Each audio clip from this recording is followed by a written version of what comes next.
Now that you've had an introduction to Starlight, let's begin working through our analytic task. We've already identified that our reports are discussing an embassy bombing in Yemen. Now let's try and find out some more information about who might have been involved.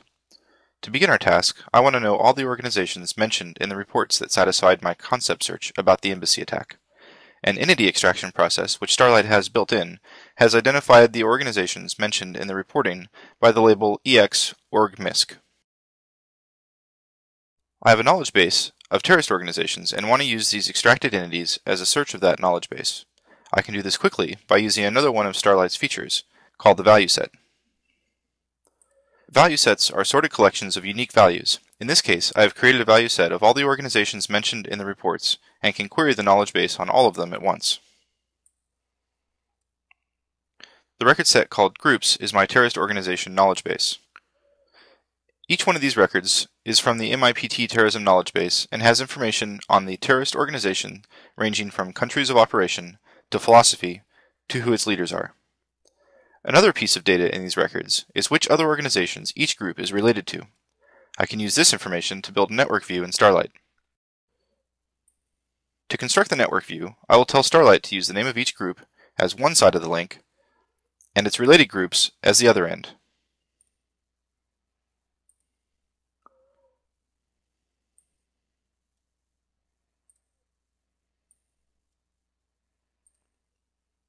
I can choose to display the network in 2 or 3 dimensions, but I'll just use 2 dimensions here.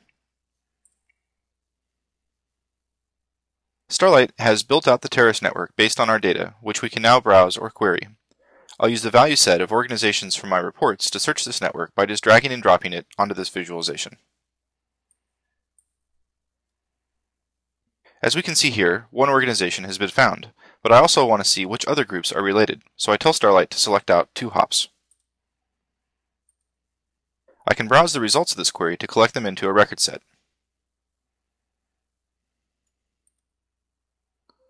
Since one of the fields of this data is the terrorist organization leaders, I can again use Starlight's value set feature to collect these names and use them in a query.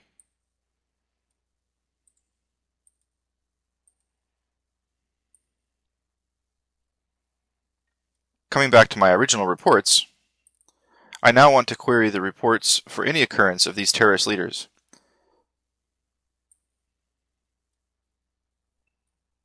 One of the fields, labeled EX-Person, contains the names of people identified during the entity extraction process. We can see here that one person, Usama Masri, has been found. Starlight highlights this record in the visualization, and we can view it by clicking on the Browse Selected tool.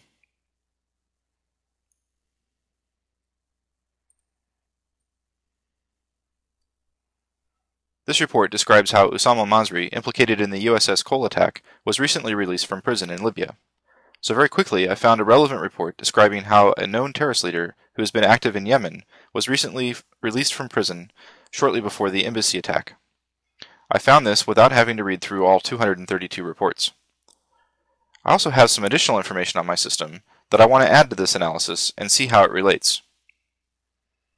Here we can see a spreadsheet with additional information on terrorist incidents. I can add this to my project by just dropping it onto Viz, which loads it as an additional record set.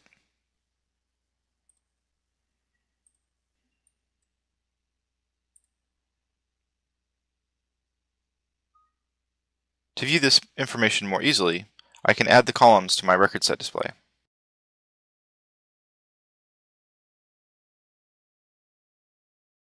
To get a quick understanding of these incidents, I'll use the category view. In this case, I'll group the data into 2 levels. The top level will be the tactic used, and the second level will be the day of the week that it occurred.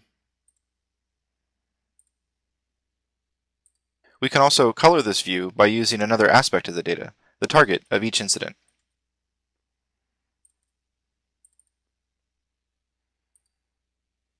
Starlight has automatically assigned the colors to each different target type, so I can quickly see a 3rd dimension to my data. We'll see how this data relates to my reports and knowledge base in the next video, where we'll also discuss the various reporting mechanisms supported by Starlight Viz 4.1.2.